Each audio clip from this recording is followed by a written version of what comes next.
గెలిచారు. ఇక్కడ ఒక చిన్న విషయాన్ని నేను మీకు ప్రస్తావన చేయాలి. ఈ కార్పొరేషన్లో 57 కార్పొరేటర్లు ఉన్నారు. దానిలో మా వైసీపీ నుంచి గెలిచినటువంటి ఒక కార్పొరేటర్ మరణించారు. అంటే 56 కార్పొరేటర్లు. వాళ్ళు గెలిచింది కూటమి 2 కలిపి 11 సీట్లు, మిగతావన్నీ మావే. అబ్సల్యూట్ మెజారిటీతో మేయరు, డిప్యూటీ మేయరు ఇద్దరు ఎన్నుకోవడం జరిగింది.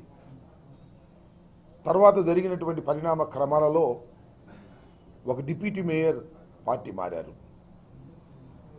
ఎన్నికలకు ముందే కొంతమంది కార్పొరేటర్లు వెళ్ళిపోయారు. ఈ స్టాండింగ్ కమిటీ ఎన్నికలు ప్రకటన సమయానికి మేము 56లో 33 ఉన్నాం. అంటే వాళ్ళ అధికారం వచ్చిన తర్వాత కూడా మా పక్షాన నిలబడిన వారు 33 మంది, ఒక ఇండిపెండెంటు, 32 మంది ఫ్యాను గుర్తు మీద గెలిచిన వారు. ఆ దశలో నోటిఫికేషన్ వచ్చింది, నామినేషన్లు వేశాం. ఇక బెదిరింపుల పర్వం, కొనుగోలు పర్వం, డబ్బులు ఇస్తామని ఫోన్లు చేయటం చేశారు. కొంతమందికి డైరెక్ట్గానే డబ్బులు ఇచ్చి వారి మెడల్లో కండవాలు వేశారు. మీకు తెలుసు, బహిరంగంగానే ఎంపీ గారు వెళ్ళి కండవ వేశారు, ఎమ్మెల్యేలు ఇళ్ళకెళ్ళి వాళ్ళని బతిమలాడుకుని కండువాలు వేశారు, వాళ్ళకు ప్రలోభాలు పెట్టారు. అయినా వాళ్ళు పోగా కూడా మాకు 28 మంది ఉన్నారు. ఇటు 28 మంది, అటు 28 మంది. మేము ఈ 28 మందిని కాపాడుకోవడం కోసం క్యాంప్ పెట్టాం. వాళ్ళు కూడా క్యాంప్ పెట్టారు. అప్పుడే తేలిపోయింది వాళ్ళు డబ్బులు ఇచ్చి కొనాలనే ప్రయత్నం చేస్తున్నారని. సరే, 28 లాటరీ అవుతుందేమోనని మేము అనుకున్నాం.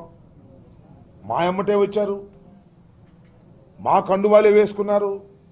మా పార్టీ తరపునే గెలిచిన వారు 4 క్రాస్ ఓట్ చేశారు.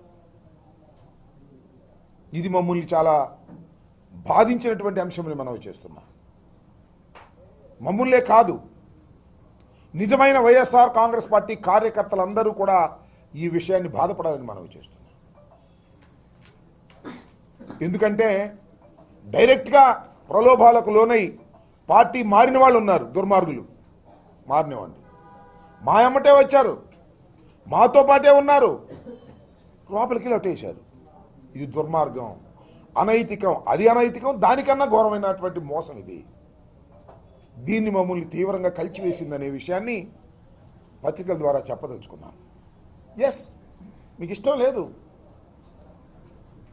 పార్టీ మారటం అనేది చట్ట విరుద్ధం, యాంటీ డిఫెక్షన్ లా ఉన్నా కూడా అమలు కావట్లా ఈ దేశంలో. దురదృష్టవశాత్తు ఎంపీలు మారుతున్నారు, ఎమ్మెల్యేలు మారుతున్నారు, కార్పొరేట్లు మారుతున్నారు, కానీ యాంటీ డిఫెక్షన్ లా మాత్రం వర్తించటం లేదు.